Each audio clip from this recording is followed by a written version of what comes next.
Erev Tov, Shavua Tov. Bienvenidos, bienvenidas a nuestro segundo encuentro en este comienzo de introductorio, tal vez, a Megilat Esther, una apasionante Megilá que compone este arco de 5 escenarios en nuestro Tanaj, precisamente en los Ketuvim, y que es la última de las Megilot, ya que se va a leer en el mes de Adar. Decíamos entonces que después de una introducción pequeña, continuaremos entonces con lo que explicábamos a través de la visión tan particular del rabino Igal Ariel, que es docente en la Úlpena de Hispin, en el norte de Israel, un lugar maravilloso que tuvimos la posibilidad de visitar y de recorrer. Decíamos entonces que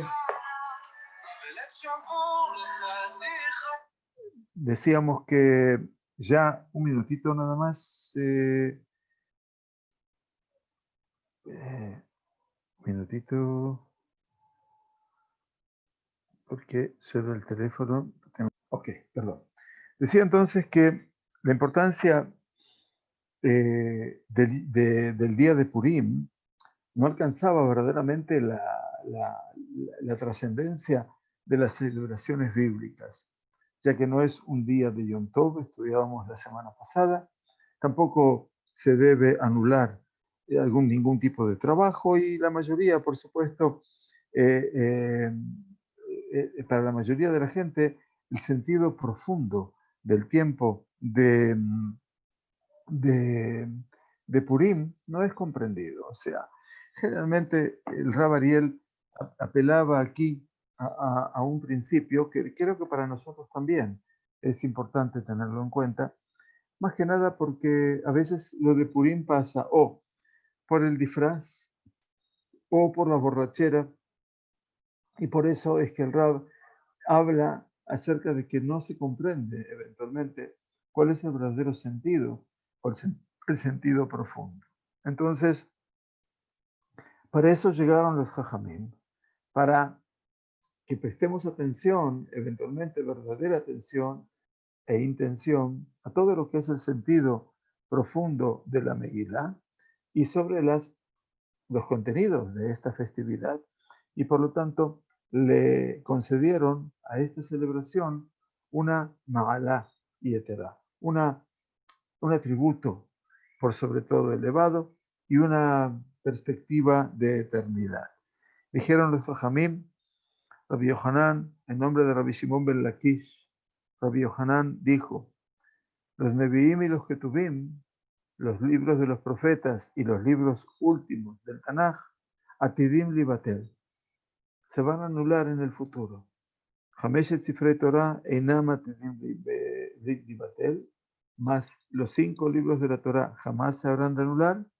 Maitama, ¿por qué? Porque dice la Torah acerca del escenario de la revelación de Dios, Colgadol Beloyasaf, una voz grande que no tiene fin, que es infinita. Por lo tanto, del Tanaj, solamente la Torah se habrá de mantener por la eternidad, dice Rabbi Yohanan, mientras que los Nevi'im y los Ketuvim van a desaparecer en el futuro. Mientras que Rabbi Shimon ben Lakish Omer, dice Rabbi Shimon ben Lakish, uno de los más grandes Jabrutot de Rabbi Yohanan, Af Megilat Esther be'alachot einam atidim leibatel. Tampoco Megilat Esther y las alajot, las leyes, se van a anular. ¿Por qué? Dice Kol Gadol Velo Yasaf, es verdad. Sobre la Torah se dijo que era una voz grande que no tenía fin, y en la Megilá se dice, Bezdihram, y su recuerdo, Lo Yasuf Mizraam. No habrá de olvidarse, no terminará, no acabará de entre su descendencia. Entonces, dijeron que los Jajamim fueron mucho más allá todavía de esta perspectiva, hasta que compararon el tema de Purim con Yom Kippurim.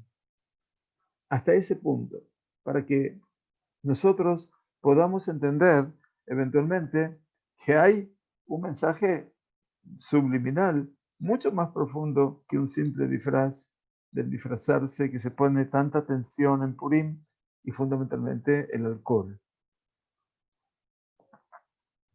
Dijeron los Jajamim, cito la Gemara, Amar Rabbi Elazar, dijo Rabbi Elazar, Afioma Kippurim e Batel Leolam. Inclusive de todas las celebraciones de la Torá, Yom Kippurim jamás será anulado, porque está dicho, Ve'aitá zot lachem lechukat olam lechaper al bnei Israel mikol chatotechem mikol chatotam achad bashana. La Torá dice en Vaikra, será para vosotros como ley perpetua, chukat olam, una ley perpetua. ¿Para qué? Lechaper al bnei Israel, para a fin de absolver, de expiar a los hijos de Israel de todas sus transgresiones, Ahad Bashana, una vez al año. Eso dice, obviamente, Rabbi Elazar. Alimud, Mina Ketuv, Barur Lechalutim.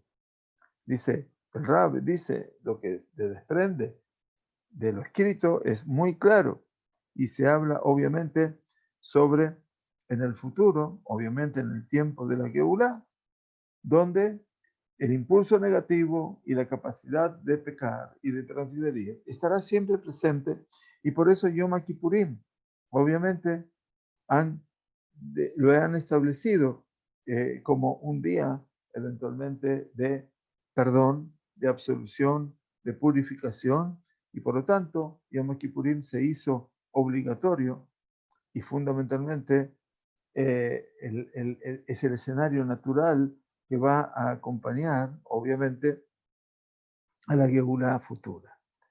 Sin embargo, dice nuestro Jajamim, dijeron los Jajamim, a Farhashul Haná, dice, inclusive preparó su mesa, que Esther preparó la mesa en este mundo y en el mundo venidero. ¿Y qué mesa preparó? Es el buen nombre que ella adquirió para este mundo y en el mundo venidero. Dice el Midrash, Mishlei, Shekola Moadim Atidim Betelim, que todas las futuras celebraciones en el futuro se van a anular y los días de Purim no se habrán de anular jamás. Sheneemar, porque está dicho, y los días de Purim, estos no habrán de pasar inadvertidos del medio de los Yehudim. Y aquí entonces, obviamente, se compara el concepto de Purim con Yom Kippurim. ¿Qué pasó en Yom Kippurim? En Yom Kippurim nos dicen los Jajamim que fue el día en el cual Moisés descendió por segunda vez del monte Sinaí, los 40 días y 40 noches, pero ahora con las tablas íntegras.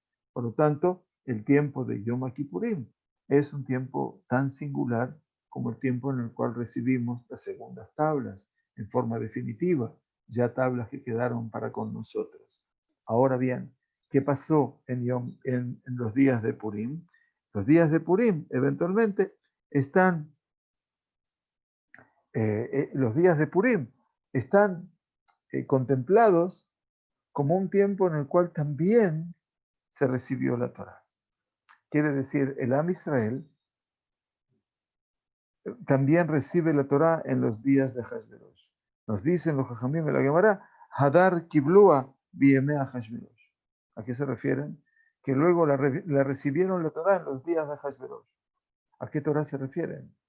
No a la Torá escrita, como las tablas de Moshe, sino a la Torá oral. ¿Por qué?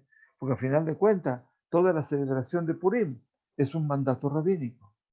Es Mordejai que invita a los sabios de la gran asamblea en Jerusalén, Ezra, Nehemías, los profetas últimos que estaban allí, a aceptar la celebración de Purim. Y entonces todo el pueblo de Israel acepta cumplir los días de Purim de año en año. Eso significa que hay una traducción oral, una tradición oral que se empieza a cumplir. Y cuando hablamos de tradición oral, estamos hablando de el mandato de los Jajamim, el mandato rabínico. Y por eso que el día de Purim es Kepurim, Yom Kippurim, Kepurim. Porque también hablamos de que hay un factor aglomerante que se llama la Torah. Entonces, así es como explicábamos la semana pasada, el final de nuestro encuentro para poder continuar hoy con esta introducción pequeña a la Megilá. Bajo esa cobertura, eventualmente, de las máscaras de Purim, que esconden obviamente todos sus contenidos, aparecen obviamente una cantidad de mensajes bíblicos básicos. Obviamente que el relato de la Megilá los va a definir en forma muy concreta e inclusive los va a afinar mucho más, los va a agudizar mucho más. ¿Cuáles son esos mensajes? 5 aspectos que habla la Sagrada Torá y que también, obviamente, los Nevi'im y los Ketuvim. El primero de ellos es que Akadosh Baruj Hu no abandonará a Israel jamás, aún en su destierro. Ki lo itosh Hashem amo benachalato lo ya'azor. Así dice el profeta Shemuel, Mamash, en su primer libro, en el capítulo 12, Ki lo itosh Hashem amo benachalato lo ya'azor. No habrá de abandonar a Hashem a su pueblo y a su heredad no habrá de abandonar. Y eso, por supuesto, habla de un concepto que vuelven los Teilim. El segundo elemento son que las personalidades que aparecen en forma estereotipada y simbólica y son las que van dibujando un marco moral muy claro. El tzadik, el hombre justo, es un tzadik shalem, es un tzadik íntegro y su final, obviamente, es un final de lo mejor. El kesil, el tonto, el necio, es un necio en absoluto y obviamente es el que provoca todas las desgracias. Y el Rasha, el perverso, el tzorer, el enemigo, aquel que busca perjudicarme, finalmente habrá de finiquitar con su vida. Eso también es un elemento muy dominante dentro de la Megilá. En el tercer aspecto aparece Yad Hashgacha, quiere decir la mano de la presencia divina, que se va revelando en las obras de cada una y una de las personas, casi en una apreciación de tiempos, como si fuera todo muy coordinado, muy coordinado. Exactamente, fundamentalmente ustedes lo van a poder ver cuando estemos en la Megilá, y como lo hemos visto en el relato de la Megilá, en el corazón mismo de la Megilá. Dice la Megilá, Balaila una de Dashenat Amelech. Cuando empieza el capítulo sexto, nos dice que en aquella noche el rey no pudo dormir. Y entonces dice, Baimatzekatu, Asherigid Mordejai. Y donde también se escucha la lectura de los libros de los recuerdos del rey, aparece lo que hizo Mordejai. Enseguida dice la Megilá que el rey dijo, ¿y qué se hizo con Mordejai? No se hizo nada. Y entonces dice, ¿quién está en el patio del palacio? Y justo la Megilá dice, ve Amán va. Venía Amán. ¿Para qué? Para decirle al rey de colgar a Mordejai sobre el árbol que había preparado. Entonces, todos corren, se apremian en traerlo a Amán luego al banquete que hizo la reina. Y después, en el banquete, Jarboná, en el segundo banquete, le va a decir, mira, este perverso hizo un árbol en su casa para colgar a Mordejai. Toda esa sucesión de acontecimientos que van del capítulo 6 al 7, al principio del 7, no son una casualidad. Eso obviamente representan una mano muy especial del Todopoderoso que permanentemente está presente y está generando, obviamente, no la actitud que nosotros pensamos burlesca hacia el ser humano. Kadosh Baruj Hu no se burla de las personas. Haz Shalom. Kadosh Baruj Hu le da lecciones a las personas. Quien se burla de Dios es el hombre en general. Amán en particular tenía esa relación tan especial con sus dioses y fundamentalmente con el Dios de Israel. Entonces, Kadosh Baruj Hu nunca desprecia al ser humano. Aún el malvado está siendo considerado por él, esperando que pueda cambiar eventualmente su realidad.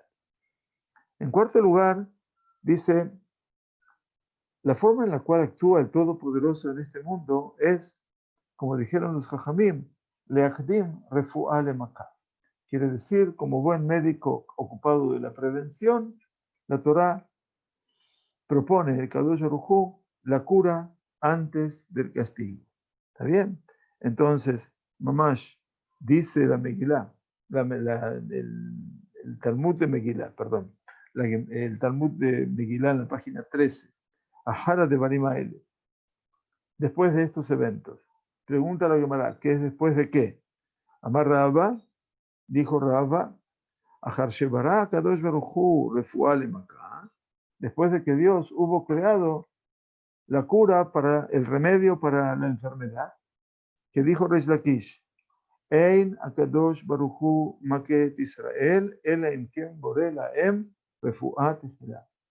Akadosh Baruj Hu no va a generar un castigo a Israel, un dolor a Israel, sin antes crear el remedio previo.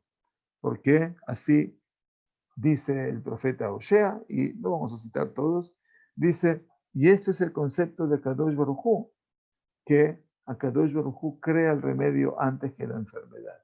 Por lo tanto, mucho antes que Hamán ascienda a ese punto de elevación que lo puso el rey, ya había sido puesta como reina Esther.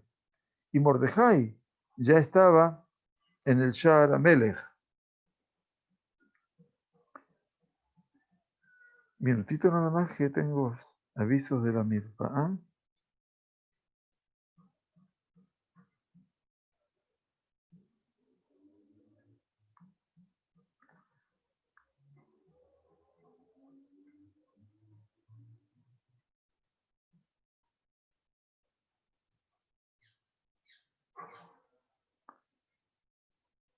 Perdón. ¿No pueden esperar los médicos?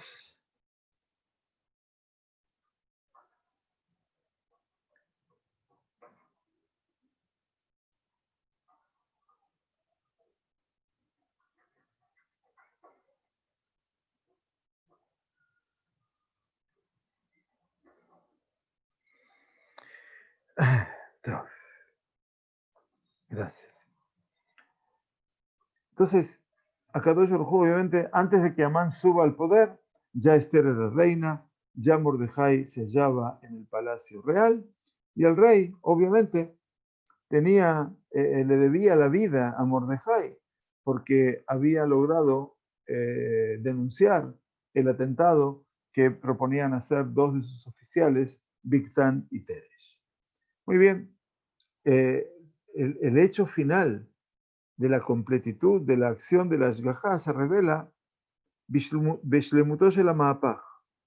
Quiere decir, el Maapaj es lo que dice la Megilá Benaafoju. Quiere decir que todo se invirtió. Y todo se invirtió de una manera realmente impactante. Cuando realmente los persas y los medos habrían de atentar contra la vida de los judíos, ya que ellos dominaban el espectro de la vida judía a nivel político y social. Sin embargo, dice Benafoju, Asher ishletu hema besonehem. Quiere decir, la Megilá dice que Am Israel es el que habría de dominar a sus enemigos, que eran mayoría, por supuesto, y así todo, ese día 13 de Adar, que representaba la solución final, lamentablemente, mucho antes de la que se produjo durante el Tercer Reich y Yemach Shemam, eventualmente, todo eso nos llevó a nosotros a entender de que hay un motivo en este mundo que puede invertir totalmente los criterios de la existencia.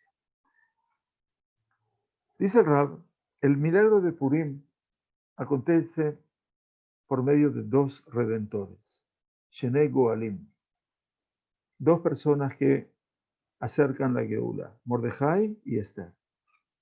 La existencia de un dúo, de un par de salvadores en lugar de un solo redentor, tiene por supuesto un sentido muy profundo.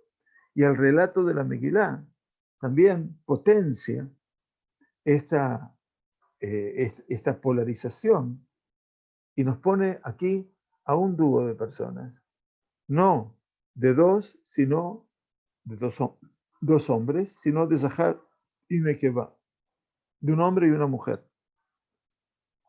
La Megilá entonces es la que va a producir los acontecimientos y los va a llevar dentro de un sistema, de un modelo compacto, sólido, cuando nos presenta, obviamente, a uno frente al otro, ambas personalidades. Los enemigos de Israel son dos. También vienen de a dos, Amán y Ahasverosh. Y frente a ellos vienen dos redentores, Mordejai y Esther. No es, no es una casualidad eventualmente, sostiene el Rab, por supuesto, sino que este es un modelo. La Megilá ve en esto un valor determinado que influye sobre todo el desarrollo de los acontecimientos ulteriores. Cuando hay un líder único, un liderato único, ese hombre actúa de una manera concreta y clara, de acuerdo a su percepción, de acuerdo a su carácter. Mientras que cuando tenemos un dúo de conductores, entonces se producen relaciones mucho más complejas, cuyo molde sigue siendo único, a pesar de que estas relaciones van modificando las actitudes de ambos de vez en cuando.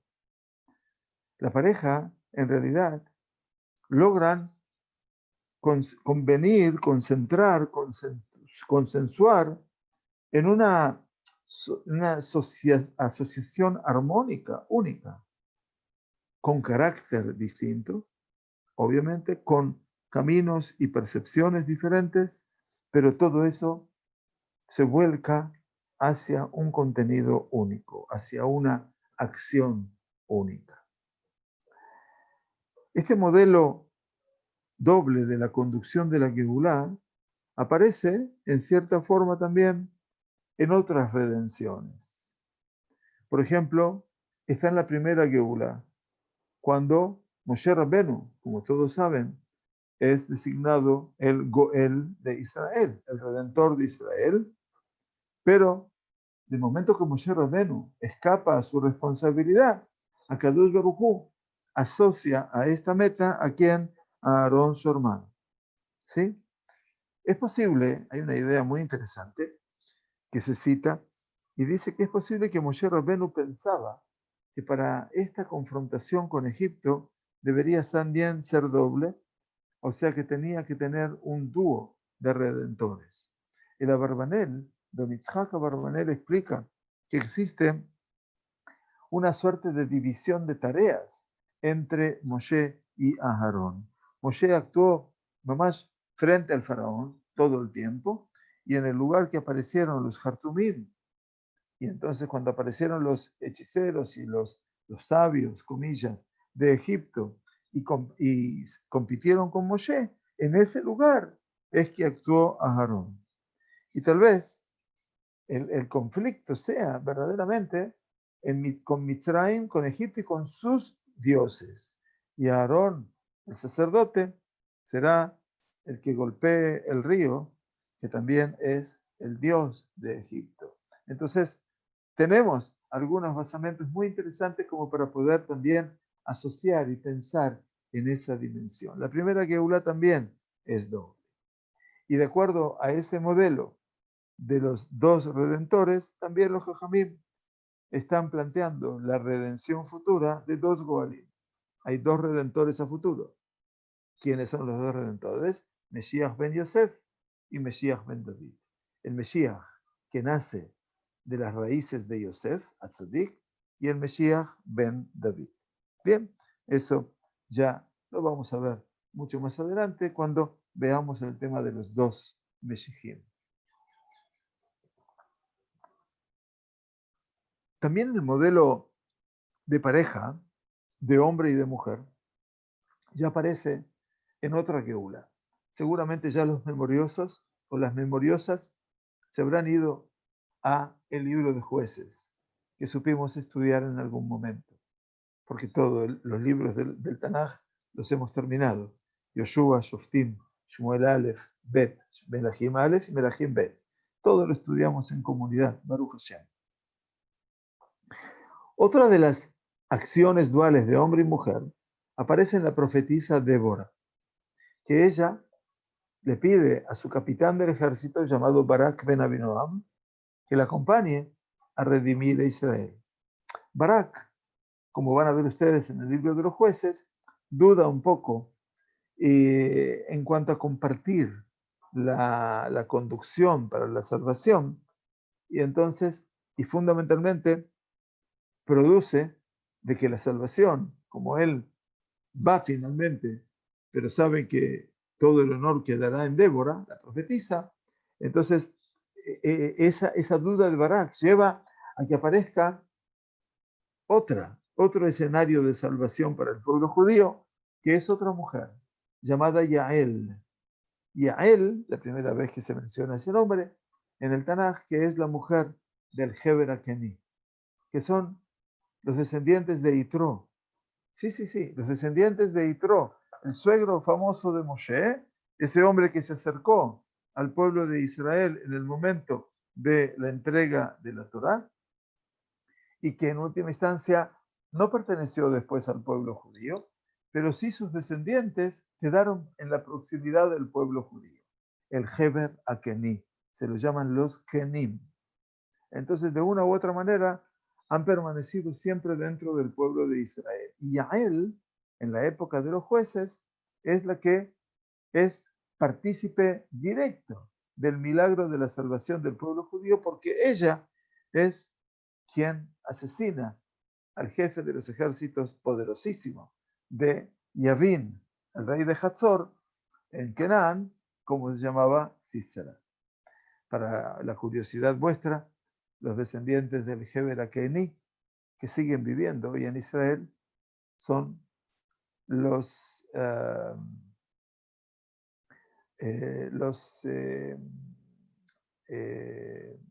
se me fue el nombre en este momento. Los drusos que son soldados de los más fieles en el seno del pueblo judío, son los descendientes de Itro. Cuando uno puede ir, y espero que podamos hacerlo, a un lugar muy pintoresco en el norte llamado Daliat el Carmel, Daliat el Carmel es nomás toda la población drusa, y allí es muy simpático ver los negocios y las ventas que tienen allí, muy populares, por supuesto, gente de primerísimo nivel, y que ellos, obviamente, cuando se definen que su sacerdote era Itro, que ellos tienen un Cohen llamado Itro, aunque les parezca mentira, ¿no? Hasta el día de hoy. Bien, entonces decía, aparece Yael, entonces aparece esa mujer Yael, que va a terminar con la vida del jefe de los ejércitos. Entonces, aparece allí esa doble conducción.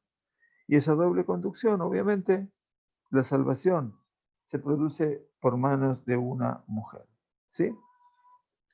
Existen diferencias sustantivas en el carácter y en el camino de estos personajes, cada uno de estas parejas que se han marcado.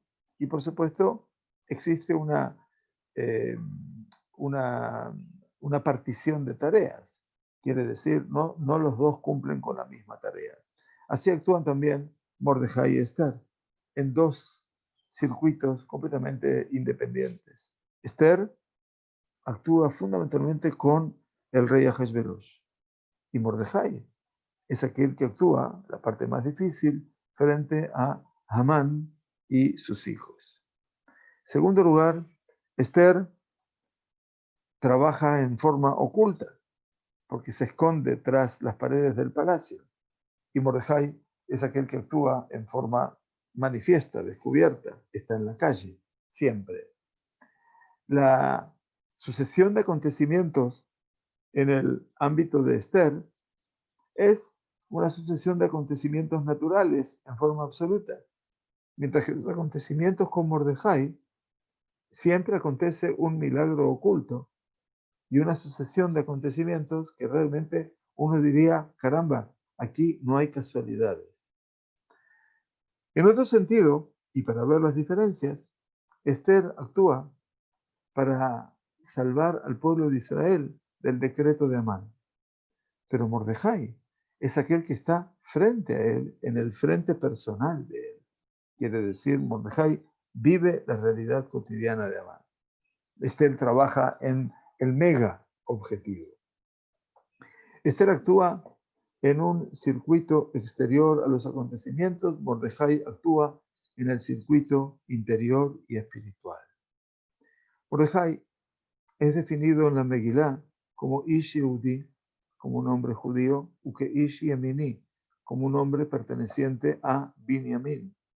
Pero aparentemente es lo que él pone de manifiesto, es más la parte judía, cuando aparece al descubierto y con tanto orgullo a ese nivel, mientras que Esther actúa completamente en lo oculto y aprovecha la influencia del palacio en la forma adecuada, la forma que sería apropiada para Rachel y su hogar, Yosef y Benjamín, verdaderamente. Así actuó Rachel, eventualmente nuestra madre. La Megilá, nos dice el Rab Ariel Shilita,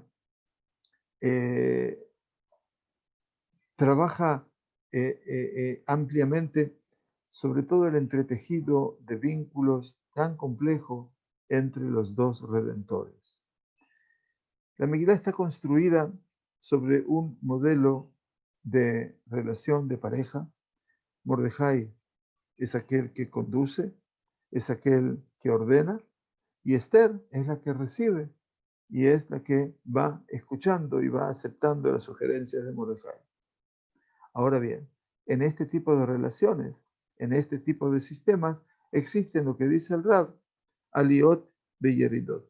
Quiere decir, obviamente, altos y bajos. ¿A qué se refiere altos y bajos?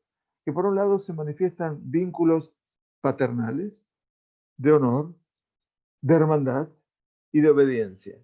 Cada uno le concede, ¿no es cierto?, su particularidad, su método, pero también ofrece mucha tensión y muchas dificultades y fundamentalmente muchos aspectos que están desalineados, obviamente, con la actuación de cada uno y con el carácter de cada uno. ¿Está bien?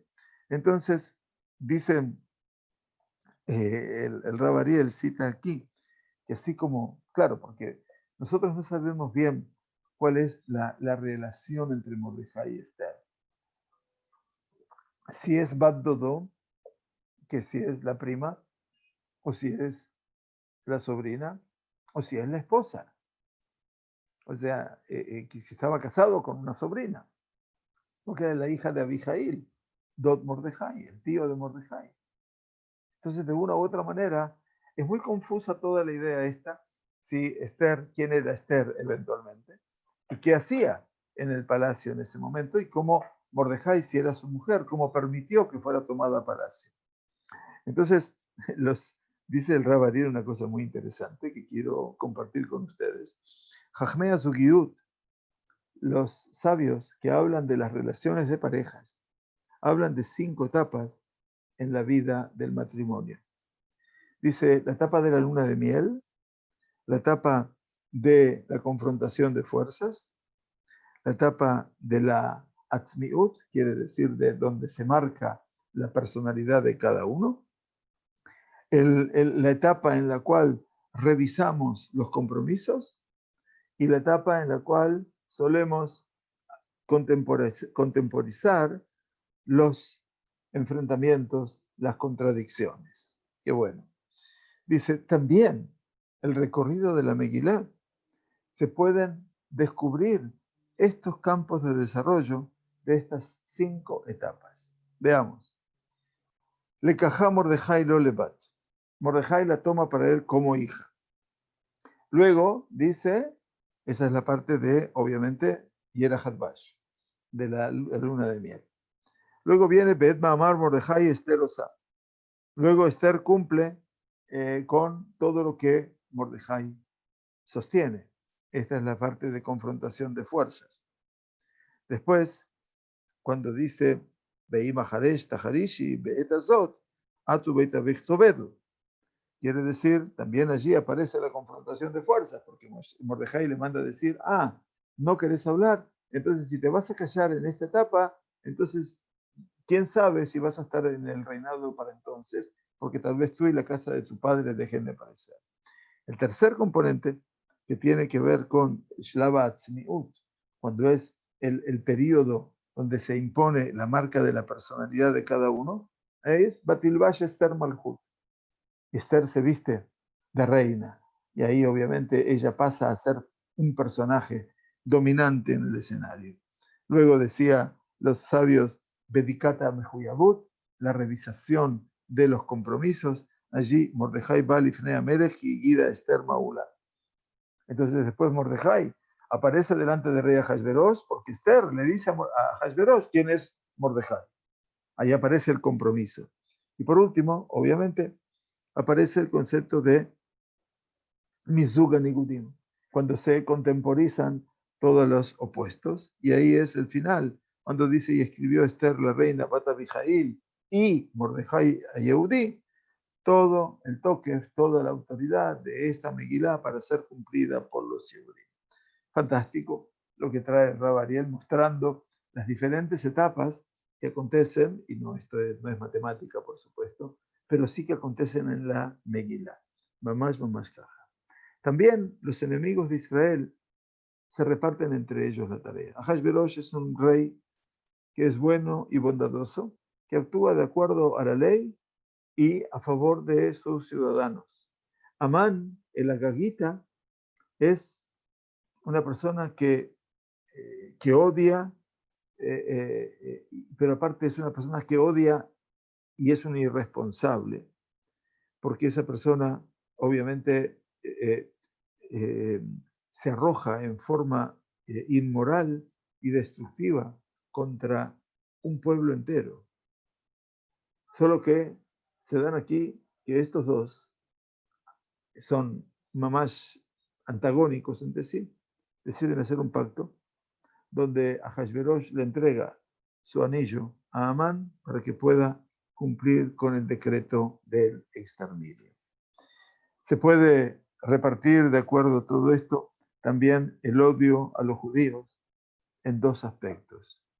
Existe un odio popular primitivo al judío porque el judío es diferente, es distinto, es otro, e inclusive es bueno y es justo y tiene éxito. Pero frente a eso también se manifiesta el odio del reinado.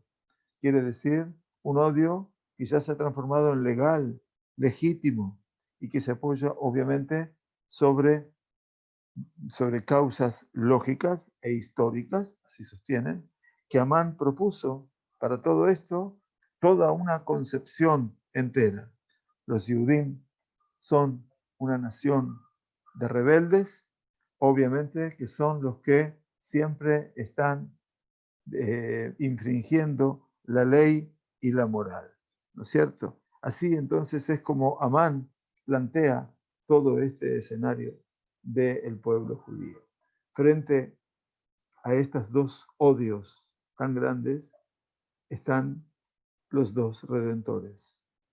Delante del rey está la reina, que se muestra con su sometimiento precisamente la fidelidad de los judíos al reinado y de todo cuanto ese pueblo judío puede hacer, puede donar, puede entregar, puede ofrendar al reinado.